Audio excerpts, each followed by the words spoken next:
This message is not for the seeker who is still searching for the light.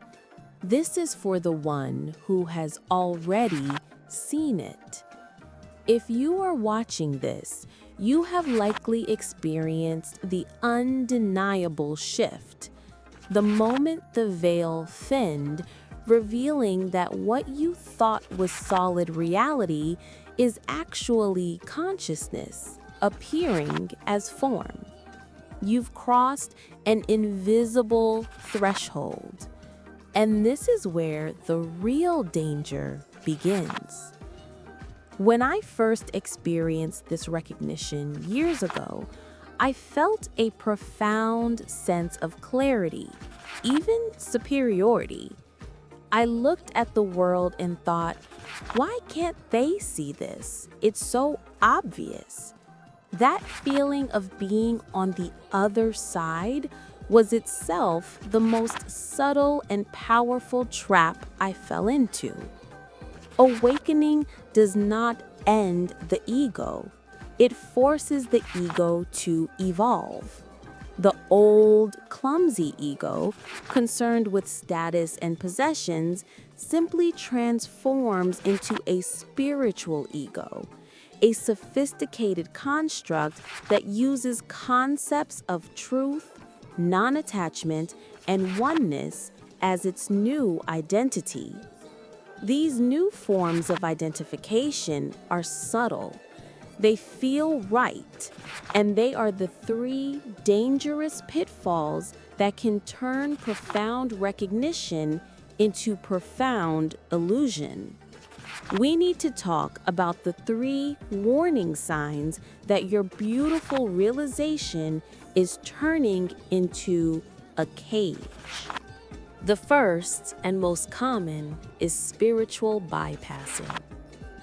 This occurs when you use spiritual ideas to avoid dealing with unresolved psychological, emotional, or relational issues. The recognition that everything is perfect becomes an excuse for inaction. The idea of non-attachment becomes a justification for emotional disconnection. For example, when an old wound resurfaces, a conflict with a family member, a feeling of deep loneliness, your spiritual ego whispers a convenient truth. This is just an appearance in consciousness. I am not the story. I will just observe it with non-judgment.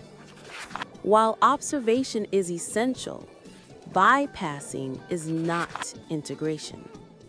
The human experience, the emotions, the pain, the drama, is the very material through which consciousness integrates its freedom. If you reject or repress your human feelings under the guise of being awake, you are creating a new split, the conscious self versus the messy humanity. This split is simply a new form of fragmentation.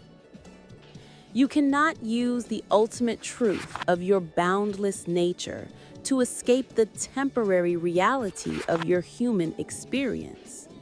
True integration means you must allow the pain to be felt fully, but as awareness, not as the person. Feel the anger, but know that awareness is witnessing the anger. Don't use consciousness as a weapon against your own humanity.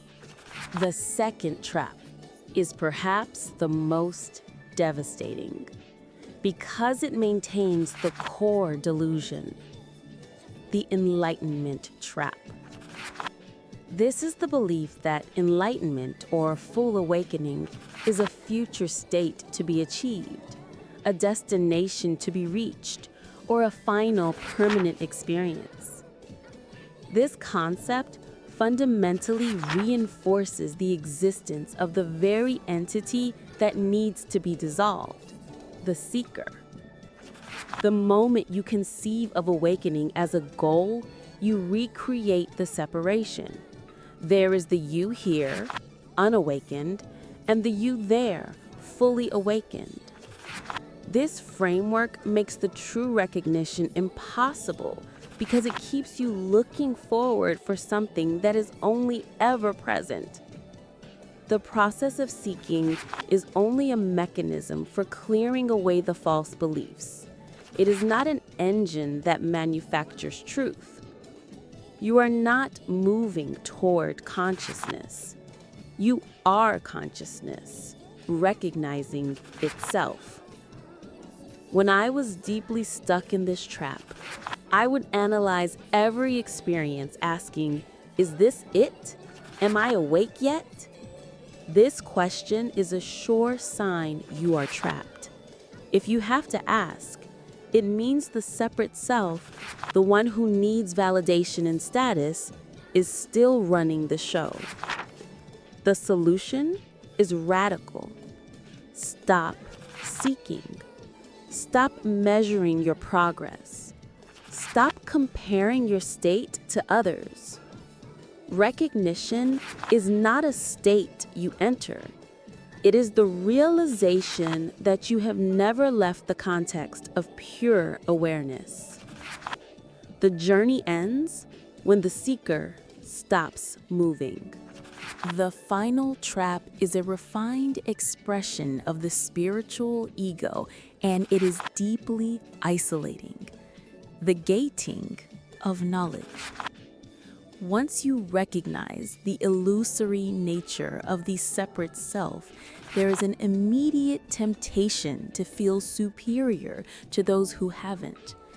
You may begin to isolate yourself, judging others' unconscious behavior and hoarding your newfound wisdom, believing they are not ready for the truth.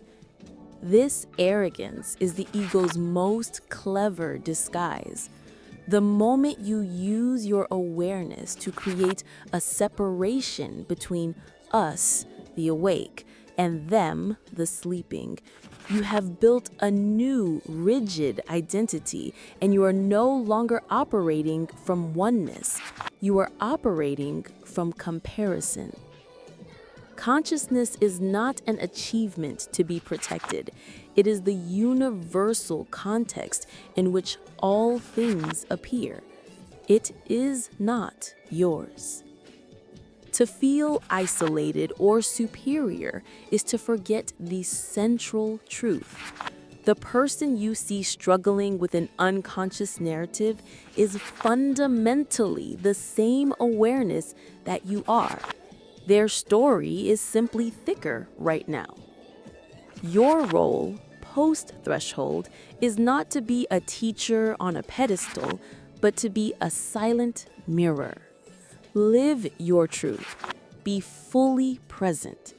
Be in the world, but not of the world. Let your presence be the invitation, not your words of judgment. Compassion without pity is the only true signal of integrated awakening. So, here are your 3 warnings. Stop using truth to escape your human experience. Stop making recognition a goal to be achieved. And stop using your clarity to feel superior to anyone. The ultimate purpose of crossing the threshold is not to feel better or to become special. It is to recognize your true, limitless nature so that you can bring that fullness back into the world, engaging with the human drama with profound clarity and infinite compassion. Use your awakening to serve, not to separate. The shift has occurred. Now, the work of integration begins.